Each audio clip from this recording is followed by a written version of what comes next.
Okay, my name is Hoon, and I'm an architect based in Seoul. But beside architecture, I do a lot of drawings. Since 4, I've been a doodler.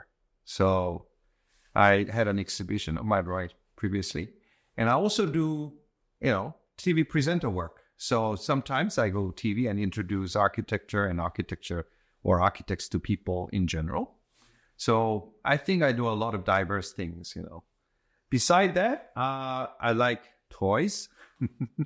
I like cars, and I like transports in general. And I'm into science fiction. And I'm very interested in the future. So I'm always trying to imagine what the future might be. So that's me. I like inevitability, meaning I don't like making choices. So what I'm trying to say is this. So when I was 4, I remember this. I was doodling. I was doodling my car, my town, my apartments, whatever. And since then, I've been drawing all the time.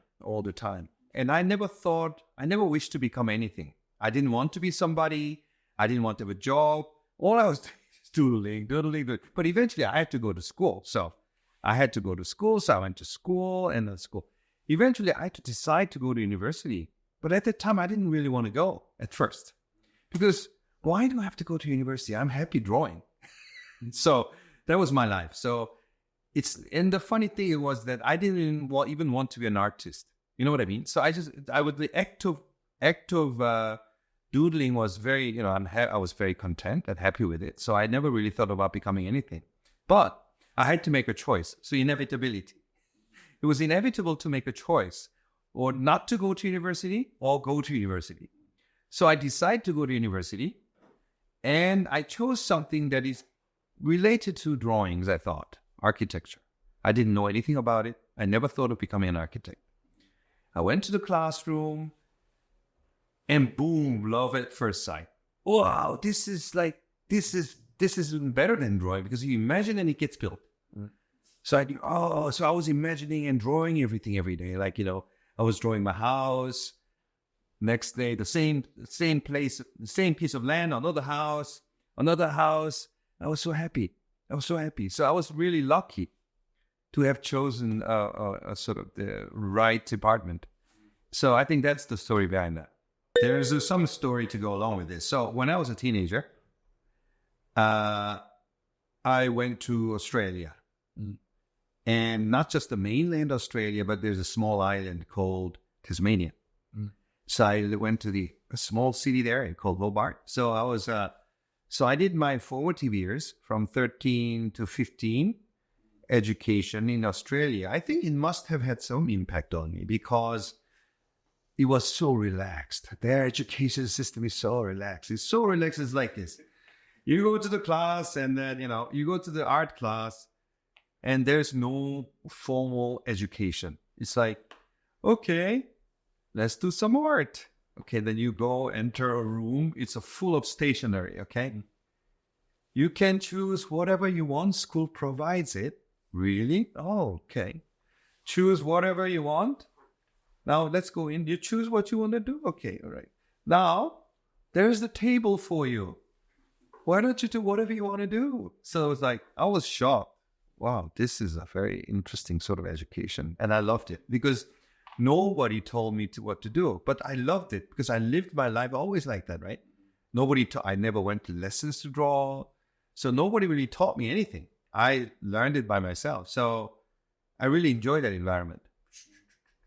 So I think that must have had an impact on me. And I think also my character was I call myself a very, aggressively passive. Aggressively passive, meaning I won't budge. I'm not fighter, but I will just sit like a Buddha all the time. It's like non-violence.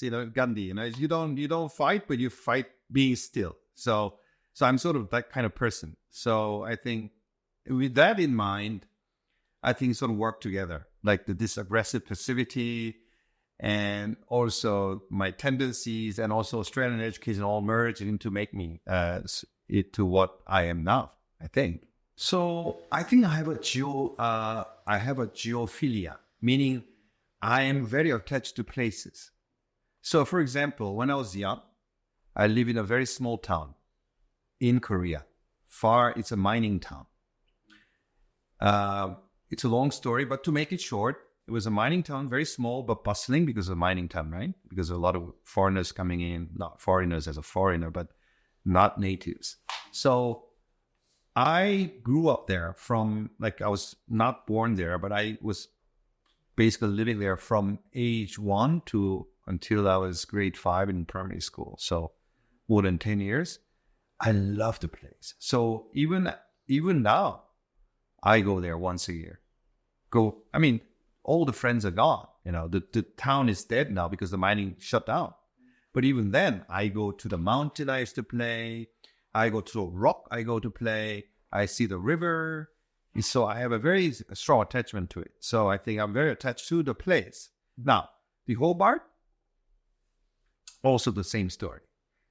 Because I had this longing for Hobart. After like I was back in 1983.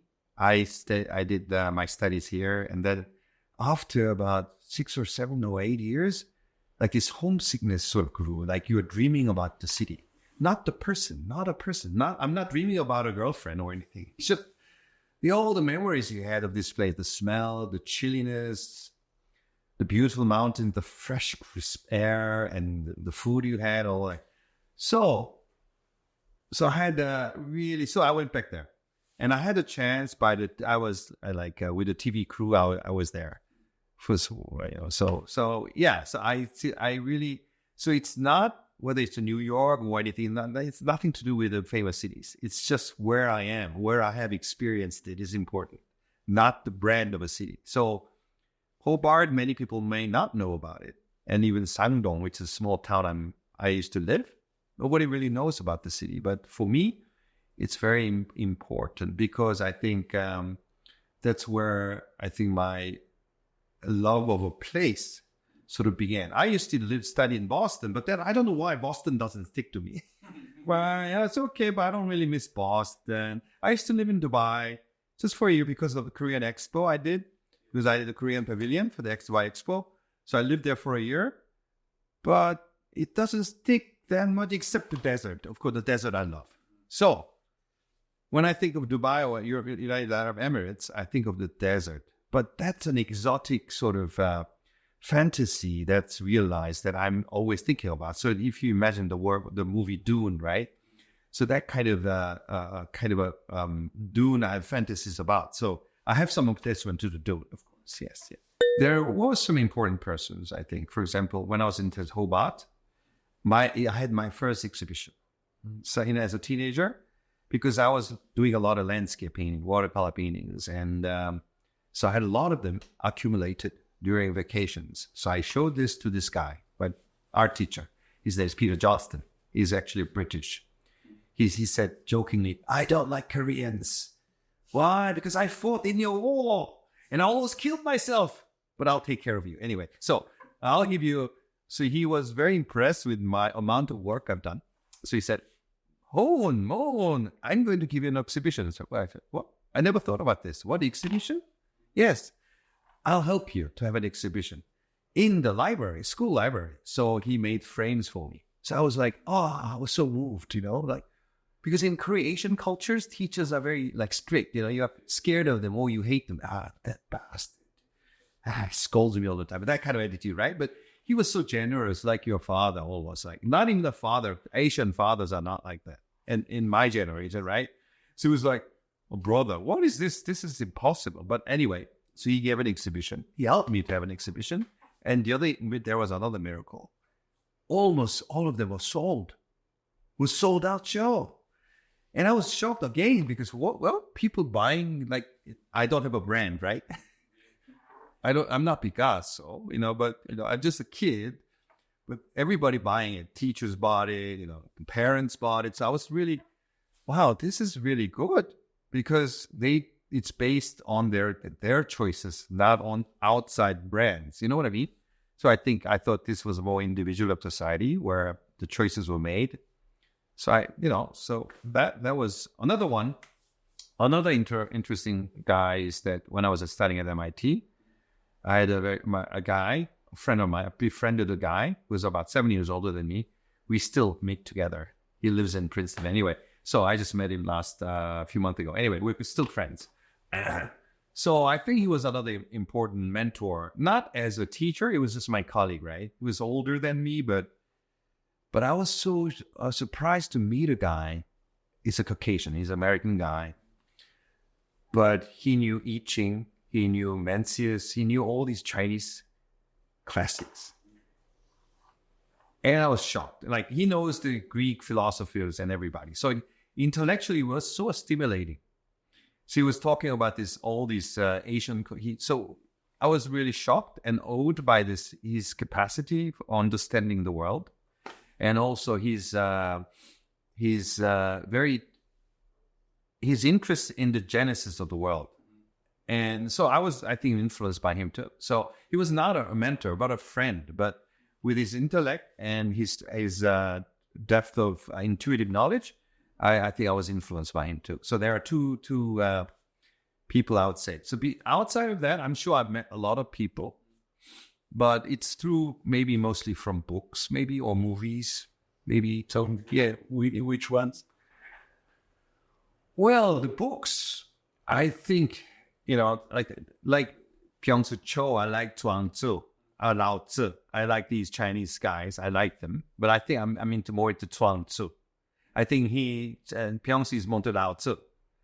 I'm into more fantastical guy. He's a more crazy guy, this one. And that's the Asian thing. The West, I'm sure I'm influenced by many philosophers, like from Nietzsche to Schopenhauer, all these people.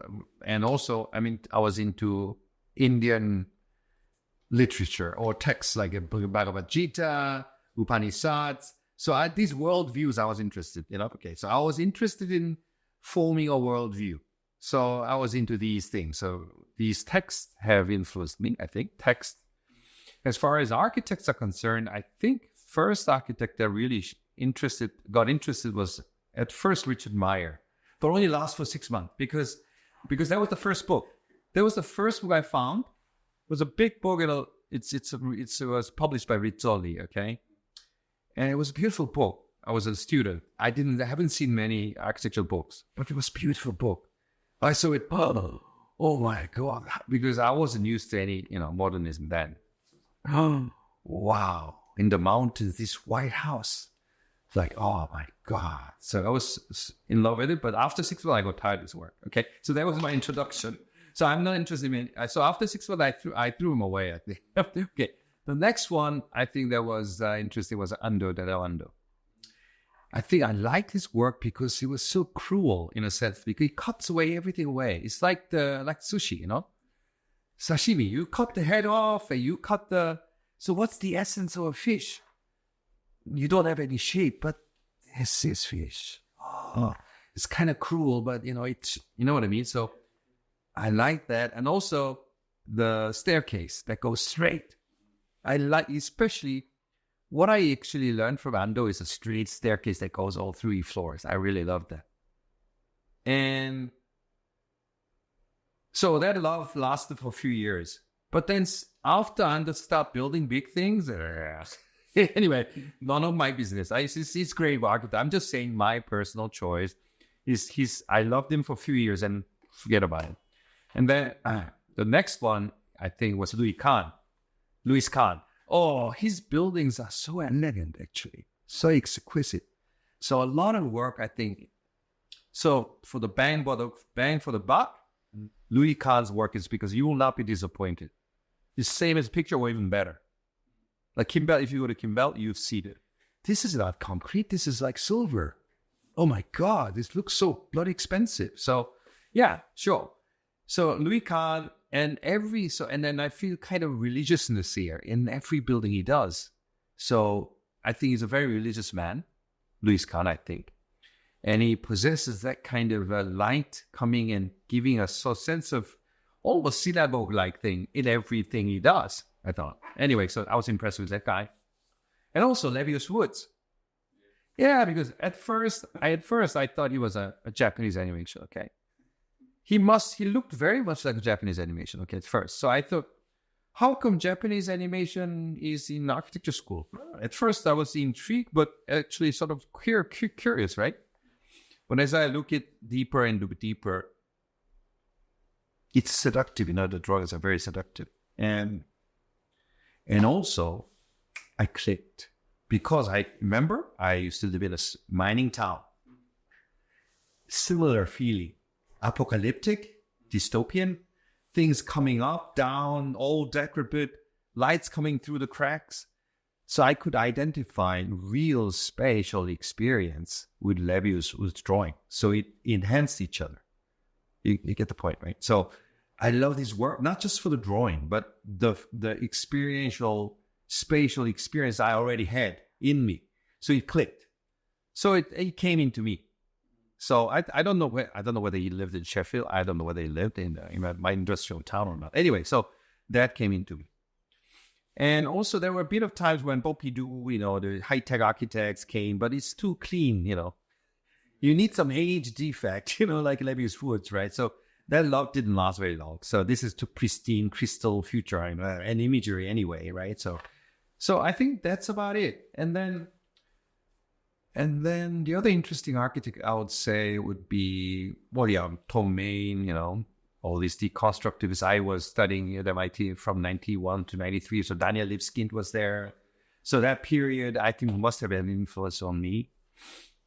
And and recently, I think Bjarke's work, some of his work is very interesting because it's very honest and childlike, which is cool. I'm not saying bad in any term by being childlike. I think I like that because there's something very honest about it and no pretension about it.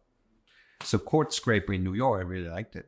Not actually the build. I mean, I'm not into details. I'm just looking as a silhouette. I think it's successful in New York, where everything's so straight, but then it's like it's trapezoidal. So yeah, I think it's all interesting. So that's architects included.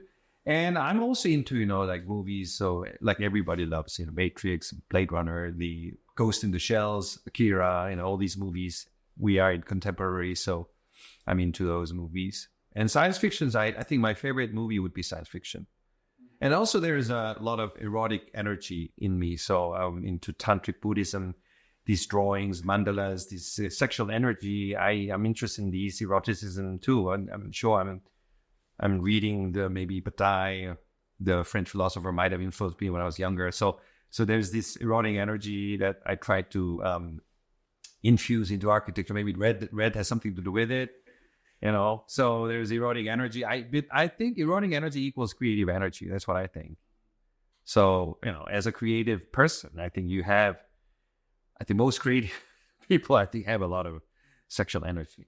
I missed out on something. I'll explain that first. Okay, the other influence is the Korean traditional architecture. I'm not trying to say Korean architecture is important. It's just that my experience when I was at college, we had small groups of like junkies, architectural junkies. We would go to the traditional buildings. We would sleep there and we'd, so beautiful, things like that. We would so that experience was very important because I learned a lot of, this spatial quality of this traditional architecture. It's just named traditional, but it's so bloody modern. It's so futuristic, I thought. So, this Korean architecture can be transformed into future right away. It's just that we are looking at it in a funny way. We are looking at it as a traditional architecture, but it's actually futuristic because it's all gridded. It's grids. It's like, it's a field of grids. It's just that they made a choice here. And it looks ancient, but it's so scientific. Anyway, so that was another influence, I must say. Now, I was influenced by that. I use that a lot. And so I worked for 4 companies before I started my practice. So I practiced 4 years under somebody, but in 4 different firms. So very short. So, okay, why was I always not? Maybe I run on patience for working for somebody. Because, like, for example, I worked with a female architect who used to be really famous, but she doesn't practice anymore. So I was supposed to be her employee, but I was like the architect, I would come early in the morning. I'd do the plotting, like big piece of paper. And with that, like I'll stand up. And actually, the architect didn't like that because I was too much of an architect already. You know what I mean? So like, I thought, and now I understand what it means. But at that time, I felt strange. Why? I mean, I was doing this not because I want to copyright this is my work. No, I wasn't interested in it. I wasn't in copywriting anybody. It's her work. But it doesn't matter. But I'm enjoying it, right? But she felt like, is he thinking that's his work or something? But no. But anyway, that misunderstanding, I think I left. Oh, I mean, then she didn't like me using red either. So it's like, how come I'm told to do things, and but I'm doing my best because I was not going home. Nobody told me. I didn't even go home because I enjoyed it, right? Because you're so young. I have to sleep now, I have to sleep. But at that time, I couldn't live without sleeping. So I quit after a few months. Now, other firms, I went to a bigger firm, less personal, but that was boring. American firm, I went to American firm, well-paid, great space and everything, but bored again in Princeton. I worked for a Princeton firm. Very nice. You get paid well. The space is beautiful. I had a nice home and everything in Princeton, but got really bored after a few months, And then I was drinking too much Jack Daniels. So I thought, I'm going to turn into Jack Daniels guy instead of architect. And then come back. I came to Korea and worked for a bigger firm. Also, the bigger firm. Why I choose bigger firms? Because it's better that way, at least. Because then I was chosen as a team director, so I had the freedom to design whatever. So I think I dreamed of independence from early on because I work for somebody. I can work for somebody. It doesn't matter, but it seems that I overgrew myself. I overgrow myself quickly. So maybe they feel uncomfortable about me. So that's why I decided to start my own firm after 4 years. And that was 2001. So it's been 23 years now since I started my practice. So quite a bit right now. I started my office at 33. And I'm 55. So 23 years have passed. Same name, same thing. Yeah. I started my firm with two guys. So I had experiments with working with with my junior from my school. But when I say I started my firm, that's when I had 2 employees. And the reason I could do it was that because one of the persons I knew gave me a school project, but it was commissioned to them. But they thought I was a good designer. So they gave so okay, we'll take half, you take half and do the work. But for me, that was big money. You know what I mean? For a young guy, it's nothing. But okay, I can buy a few computers with that money and can rent a small space. And so that's how I started. Some drawings I did long time ago, I forgot about the drawing. It's in my subconsciousness. When I get a project, it pops out. And something I really built, and some part of it inspires me to push it in the drawing. So it's not one way. It travels in both ways. But I think drawing is freer, right? Because you can go crazy levels. But architecture is definitely blending exercise, right? In a good term, blending. But you have to compromises, right? So architecture loses a lot of things, a lot of details, a lot of things. It loses a lot of sinister things. You know what I mean? In the drawings, it can be more devilish, sinister looking, badass thing. But then in architecture, nobody's going to pay for that, right? So it loses that kind of energy. But there is some innate longing that goes into the real material. That's what interests me, because even though it's just, your thinking, your emotions gets materialized and becomes the spirit of architecture, I think. I'm not into phenomenology or anything like that. What I'm saying is, it's so funny how you can really imbue a building with something that is spiritual, almost. I'm not spiritual, but in a sense of your emotions and ideas gets actually into that, and it's somehow conveyed to visitors. So I think that I'm interested in that. But what I'm saying is that, but a lot is lost because you have to build it with other people's money. Maybe it's the same. Maybe if I have a lot of money, maybe I'm going to be saving money too. So you never know, So I never know. Would I build a crazy building if I have the money? I don't know. You know what I mean? So I've never done it. So that's the mystery I had. So, but the drawing is, going in both directions. It's very interesting because it's like an alternative reality. You go here and back and forth, and it's making it rich, more richer. Yeah. It's been 23 years. So I had so many experiments with how I run the office. At the moment, I'm back to zero. I'm alone. Now, but I cannot do alone. You know what I mean? So I have collaborators. So I don't want anybody in my space. So, of course, it's a collaborative effort. But since beginning of the Korea Dubai Expo, I had to make it bigger. So I had a firm, Munbalso, and I was running it. But then I made another firm with two of my colleagues, my juniors, specifically to deal with a bigger project. So I had an office here, same office, about 15 minutes away, I had another office. And so I was spending a lot of time. I moved some of my staff over there. They procured new staff. So that sort of two systems started. But then I was going to Dubai so often, so I didn't need staff here anymore. You know what I mean? So eventually all the staff was there and me alone. So that's why I'm now alone, because of that inertia. And so what I'm saying is, I like being alone. I think I really enjoy alone and being creative alone. And then I don't know, it may sound very arrogant, but then, I threw it away or I do collaboration afterwards. So that's how I like to work this way. I think this fits me perfectly because I can be here at my own pace. It's very like a temple. I would say this is my temple, my own temple. And I can do yoga here if I want, I can stand upside down here. I can float here if I can.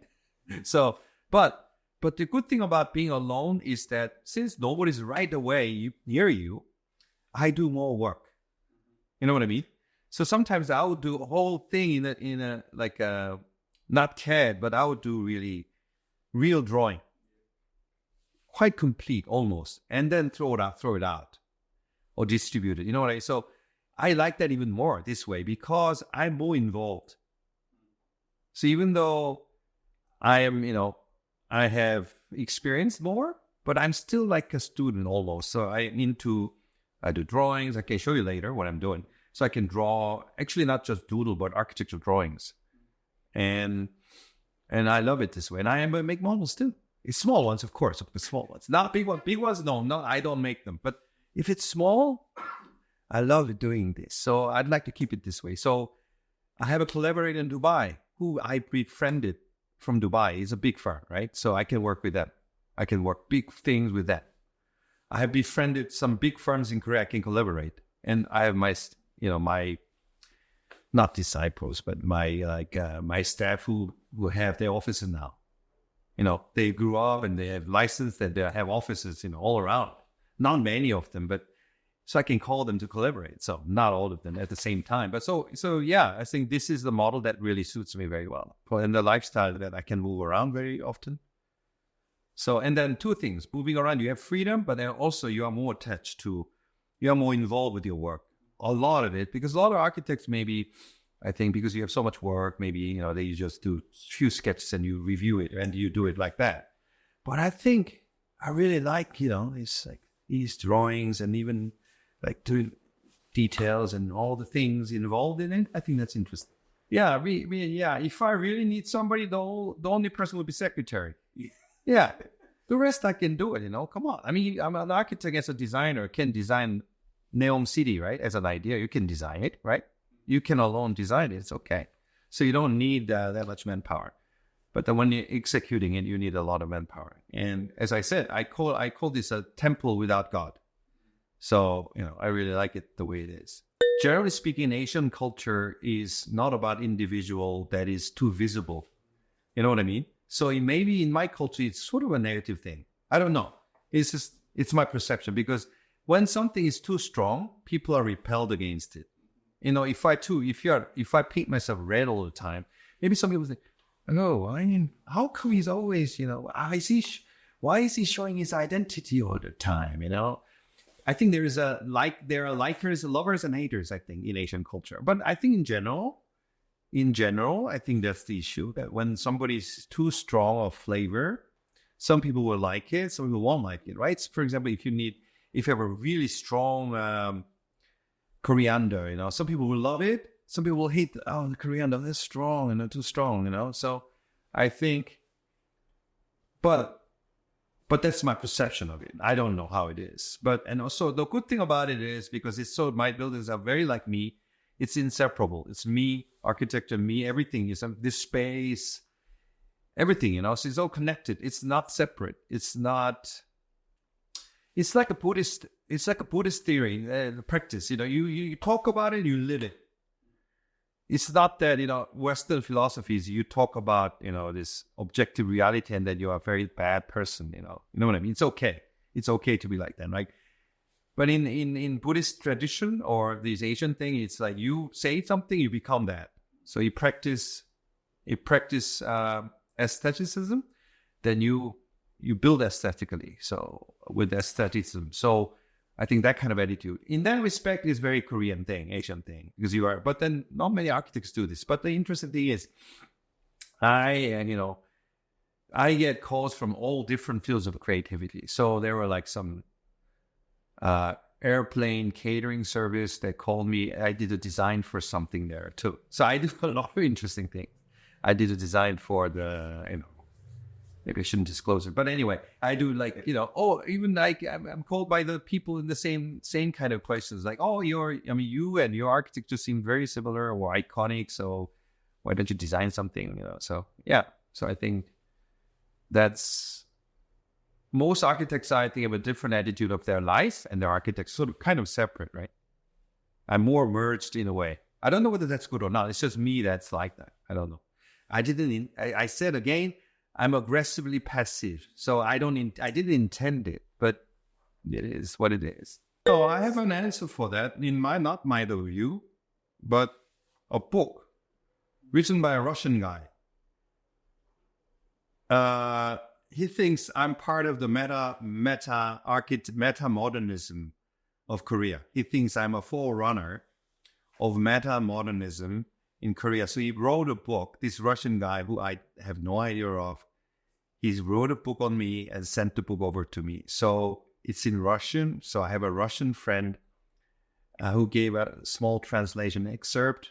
He wrote it very favorably on my work, meaning he says basically, I think it's just part of it. He's basically saying that Mr. Hoon is part of the Korean movement of metamodernism, and he's a forerunner in the sense that he has no highs or lows. There's no respect for the high authority, or he doesn't despise the low authority. You know what I mean? So he placed them at a democratic level, and he's sincere at all inputs. That's a very favorable remark, right? Nobody, and because I heard some through somebody that some Korean critique would look at my work there. Oh, cheesy. Oh, too childish, Oh, pop art.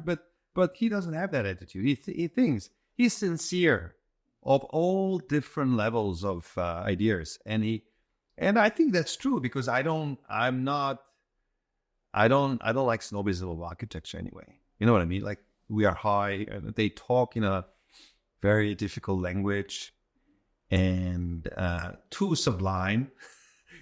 So I don't like that. So I like being on, pretty relaxed, on the bottom, like water. And you just accept whatever it is, and everything's the same. Nobody's high or low. It's just everybody's similar. Every architect is, they're more luckier than others. Come on, it's about opportunities. Some get more opportunities than others. Their talent is not that different. Come on, it's different. But so I'm just saying, let's say you're a great architect, you shouldn't be too happy about it. If you're a bad architect, you shouldn't be depressed about it. You know what I mean? So that's the attitude. So any influx of ideas is very inspiring for me. Any idea, any banal idea, I take and I'm trying to make it sincere attributes into architecture. So that's my attitude. Yeah. And he picked it up, which I really like it. Because I think I'm being honest about that. I'm not pretentious about architecture being very important. It's just one of the professions. Yes, it's not that more important than a doctor or than a cleaner. Come on, same thing. He says, but then we are more, because since we are creative and more visible, we get more focus. That's it. Everybody's creative in their own way, I think. So on that, but we are using it anyway, right? Architects are using this idea to market themselves and all that to get the jobs anyway. But in the end, I think it's important to have a kind of a very open view about the world and architecture.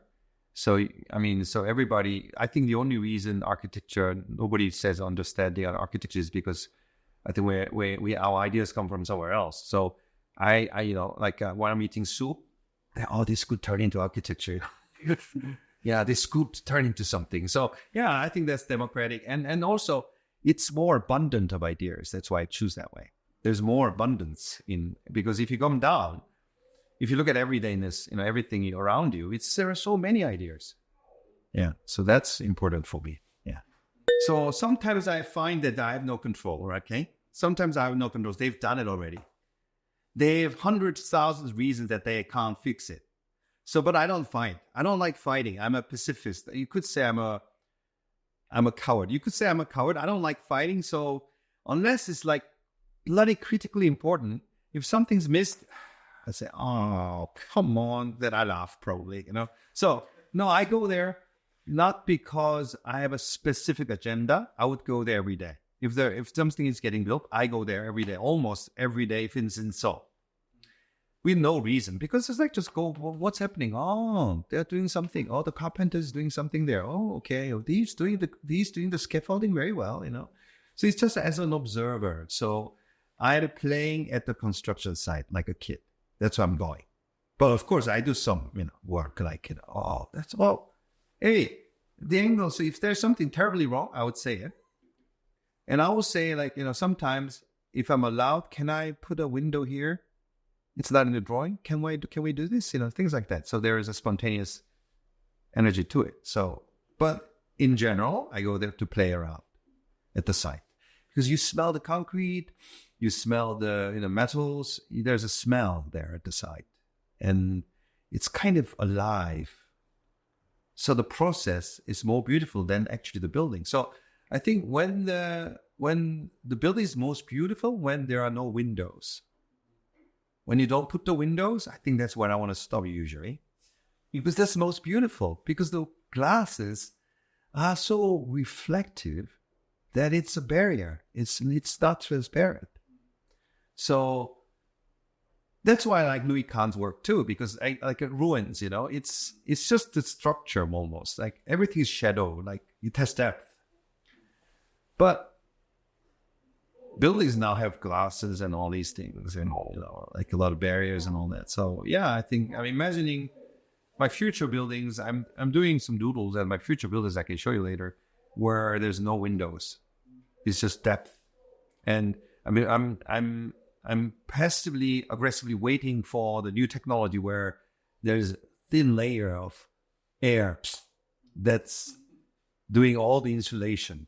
And then you can put your hands down, but it's okay, you know what I mean? Like a futuristic material. And then we are free of these. We don't need glasses anymore. And then there will be revolution, I think. Imagine that. No glasses, just transparent, but there's temperature difference. You can go through things, and that will be great. And I think that will make architecture of the future, where there will be no doors or windows. And of course, there will be vibrations where you can protect somebody you don't want, ziggling. Okay, so you can't go in. But then, we have technology to do vibration and all that thing. So I'm imagining. So I'm thinking of my future buildings would be really nice. At least I'll have a button. Before that invention comes, I put the button, everything opens up. Like fall down. Yeah, like convertible. That's what I want, Like a transformer. Yeah. Yeah, I used to teach. When I was... From 2000, since the beginning of my career, I taught at universities, a lot of universities around in Korea. For 10 years, I think I did. After 10 years, I grew tired of it because I think students were getting too serious, and I was a kid. It was like, I mean, the students are doing. I have nothing to teach, They're too serious, and I'm the one who's having fun. Or I did well, like and the thing is that I don't push people. So my studio had a problem because I don't push students at all because I never was pushed to any work. So I don't like pushing anybody. So some students love that. They do great works. But many students, if you're not pushed, they don't do anything. And the school, like council, didn't like me because, hey, Moon's class, only half of them have any product. What's the matter with this guy? And my themes were very special, like psychedelic architecture, One is psychedelic architecture anyway. Nobody taught it. So I was playing with these interesting ideas. So I grew tired of it. I was too liberal and open-minded for a teacher, I think. And the curriculum was very, strict. And it's becoming stricter to do to the American system they go through, you have to do certain things. And, so I thought, and I don't want to be a teacher anyway. I mean, the best way you can be a teacher is by being silent. So I think best students were my staffs because I never taught them anything. You know what I mean? I just do it. I see. That's how he does it. And they learn, right? That's much better, I think. So, of course, I'm not saying anything. I'm not saying education is something wrong with education, but in general, I think it's too much spoon feeding now.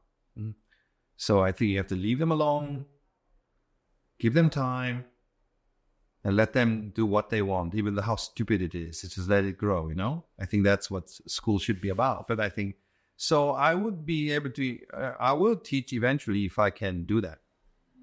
But most of the time, I don't think so. But couldn't hear. Yeah, I think so. And because I have, every studio I have in the last 10 years, every studio was different. It was experiential. We take the bus. Let's build a city beyond this experience. These kind of things. But they never really, fruit into any architecture. But for me, it was good. Yeah. The future.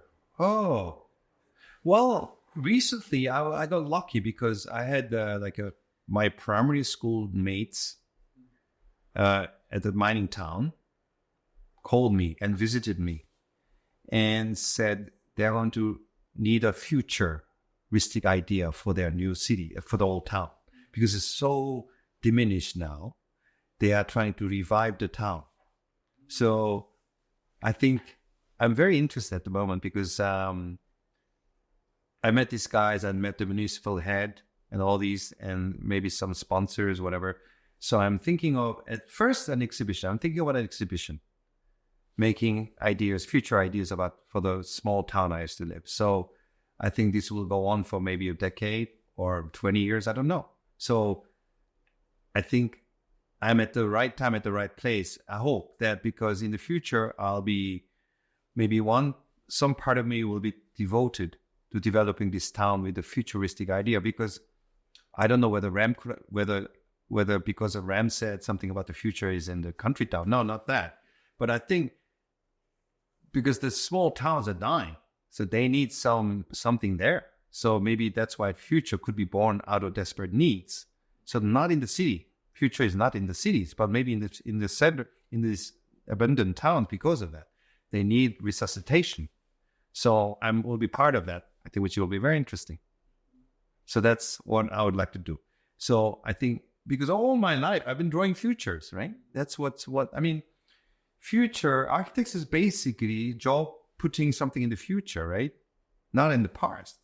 So I think we are actually future-oriented people. So especially I'm into futures, and I do drawings of futures without the very little technology. I assume they will be done someday. So that's what a futurist attitude should be, right?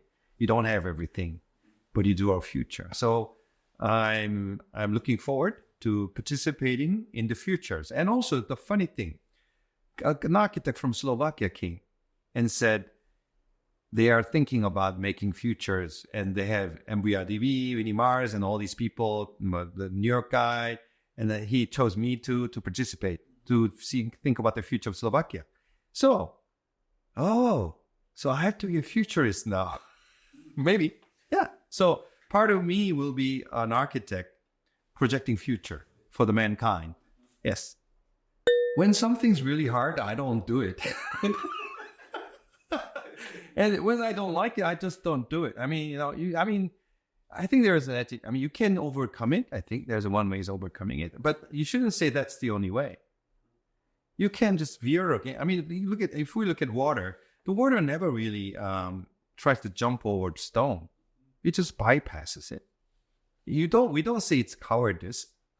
It's just that it's just how it is. But then when it's blocked, it will just come as a drop, and the drop will make stone a hole. Mm-hmm. So I think, I never really encounter hardship because I behave like water.